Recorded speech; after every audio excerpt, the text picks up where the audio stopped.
Eu preciso falar sobre esse livro. Tudo no foco, vamos lá.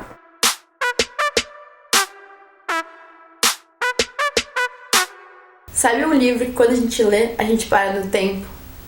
A gente pensa em coisas que a gente já viveu e em decisões que a gente precisa tomar agora? Foi assim que eu me senti lendo esse livro do Eric Tabarly. Esse é De la Volta al Mundo Transat, onde ele conta a história dele fazendo a travessia do Atlântico numa regata transatlântica em 1979. Em vídeos anteriores eu já falei sobre outros dois livros que eu gosto muito.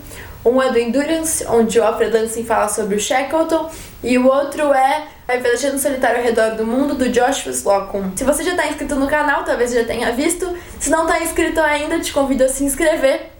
Aqui a gente fala sobre muitos assuntos, todos eles ligados ao universo da navegação, que é um universo que pra mim é muito querido. E nesse universo, o Eric Tabarly é um personagem de muita importância. Ele foi influenciador de toda uma geração de velejadores que surgiram e foi importante por aplicar nos projetos dos veleiros inovações que na época eram absurdos, mas que hoje são tendências dos veleiros de corrida. Por exemplo, com o uso de hidrofoils. Nesse livro, ele fala sobre a regata da Travessia do Atlântico Norte em solitário, que em 76 ele ganhou. Mas essa regata foi considerada uma das mais difíceis e mais duras até então. Participaram mais de 100 barcos e durante a regata vários desistiram, alguns barcos quebraram e houveram desaparecimentos. E para o Eric Tabarly ela também não foi fácil, teve momentos de muita dificuldade. Ele teve problema com o piloto automático, ele pensou em desistir e até começou a voltar atrás no caminho que ele tinha percorrido. Ele fala sobre isso no livro numa passagem que é muito marcante. Ajuda a gente a entender até qual é a preparação emocional que as pessoas têm que ter antes de fazer uma viagem como essa. Eu vou ler pra vocês porque eu acredito que o melhor é ouvir isso em primeira pessoa. Eu vou tentar fazer uma tradução simultânea aqui do espanhol pro português enquanto eu tô lendo.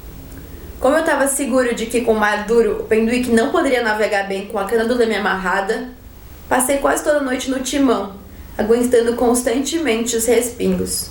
Em pouco tempo eu me encontrava molhado, e com o tempo frio, de vez em quando, eu tenho que entrar na cabine para me recuperar.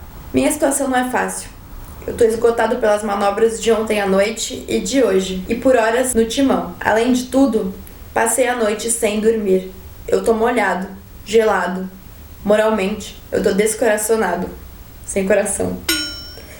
Estou voltando a ver tudo que eu sofri na regata de 64, quando houve uma avaria no meu timão automático. Eu só tenho 4 dias de regata, e o caminho para percorrer é muito longo. Duvido que eu possa chegar em Newport sem o piloto automático. Que faço? Abandono? Não abandono. A verdade é que me dá raiva. Os pilotos automáticos tomaram o jogo. E agora, apesar de não ter falhado o sistema, eu me vejo diante da impossibilidade de fazê-lo funcionar sem dispor de eletricidade. Faço um bordo com o rumo sudoeste. Apesar de ir ganhando caminho para o sul, minha nova rota me leva de volta para a Europa. Abandonei praticamente a regata, apesar de ter deixado a decisão definitiva para amanhã. Pela noite de hoje, vou dormir sem pôr o despertador. Nesse momento, ele desistiu.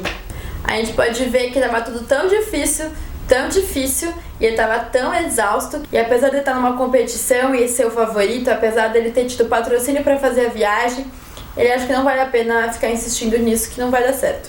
Porém, no dia seguinte, ele se levanta à tarde.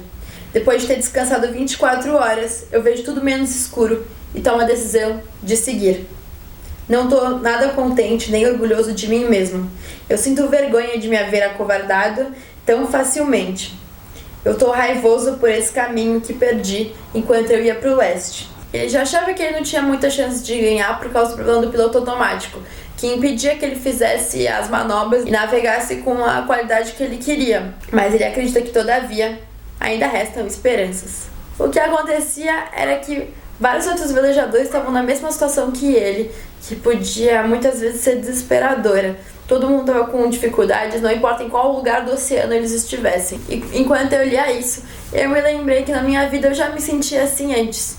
Talvez uma das primeiras grandes competições que eu tive que enfrentar foi a do vestibular, que é aquela prova para ingresso na universidade. Eu estudei numa escola onde isso era uma questão tratada com muita importância e o nível de exigência nas nossas provas e no nosso desempenho escolar era bem alto também. Então eu passei 3 anos me estudando muito, me preparando muito. O que acontece é que depois de muito tempo de a gente ficar focado numa coisa só, a gente pode acabar esquecendo que ela não é o mundo inteiro. Era um momento de lidar com muitas pressões, muita competição, existia uma expectativa e a gente achava que o lugar onde a gente estudava ou o que a gente estudava ia definir a nossa vida inteira. E eu tinha uma autoexigência muito grande porque eu queria passar, mas eu esqueci que era importante haver uma pausa.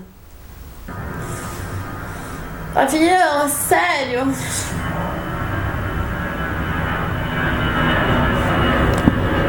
Momento onde eu ia parar de estudar ou parar de me preocupar só com isso. Momento onde eu ia pensar em outras coisas. Estudar era tudo que eu fazia. Então eu parei de sair, parei de querer viajar e ficava lá só entre os livros. E isso não foi bom. Até que chegou uma hora que eu comecei a não ir mais tão bem na escola, a ficar ansiosa em horas que não era pra eu ficar ansiosa. Comecei a ter branco em prova, pegar uma prova de uma matéria que eu gostava, tipo física, e na hora de responder as perguntas não lembrar nenhuma fórmula. E aí eu vi que tinha alguma coisa errada. Nesse momento também, meu avô tropeçou um dia na calçada e bateu a cabeça e teve que ir pro hospital. E de algum jeito isso abriu minha cabeça pra eu lembrar que existiam muitas outras coisas que importavam naquele momento, que não era só aquela prova que eu tenho que fazer no fim do ano. E foi quando eu decidi mudar o meu rumo. Tirei a minha proa do vestibular e comecei a pôr minha proa em coisas que importavam pra mim na minha vida. Então eu comecei a me dedicar mais pra desenhar, escrever e fui meio deixando de lado a preparação para aquela prova. No fim do ano eu fiz ela e quando saiu a lista dos aprovados da universidade, o meu nome estava lá. Se eu tivesse continuado num ritmo que estava ficando insustentável, eu acho que eu não teria conseguido cruzar a linha de chegada. Esse livro nos mostra que todo mundo tem dificuldades, que todo mundo passa por grandes desafios que parecem invencíveis, e mesmo o Eric Tabarly, que é o Eric Tabarly, já pensou em desistir. E mesmo no meio do mar, durante uma tempestade, quando ele estava sozinho num barco, ele arrumou uma forma de pausar, repensar, se acalmar e tomar a decisão de continuar a fazer aquilo, mas de outro jeito e com outra pressão em cima daquele objetivo. Passou uma hora desde o momento em que cruzei a linha de chegada e, por fim, solo com a vela maior e a mezena, eu ponho rumo a Newport. Pela larga bacia que leva ao porto, o vento sopra generoso e o barco desliza suavemente por um mar liso como um espelho. Meus olhos se fecham com meu pesar e, enquanto vou ao timão, sonho em poder encostar e dormir. Amanhece no momento que entro no porto. Diante de mim se levanta um muro de embarcações. Não me arrisco a entrar. Faço bordo e busco algum lugar onde eu posso fundear. Nesse momento, se aproxima de mim um tinchorro, um bote, navegando com a maior velocidade que permite o seu pequeno fora-bordo. Me viram chegar por pura causalidade. Me saúdam com um rápido bom dia, me fazem um gesto de felicitação e se põem a trabalhar para me ajudar a atracar. Então, eu pergunto a eles: quantos já chegaram? És o primeiro. Estou contente. Pouco depois, o Penduíque é tomado por uma abordagem de todos os repórteres. Temo que não há chegado até agora o momento de poder ir dormir.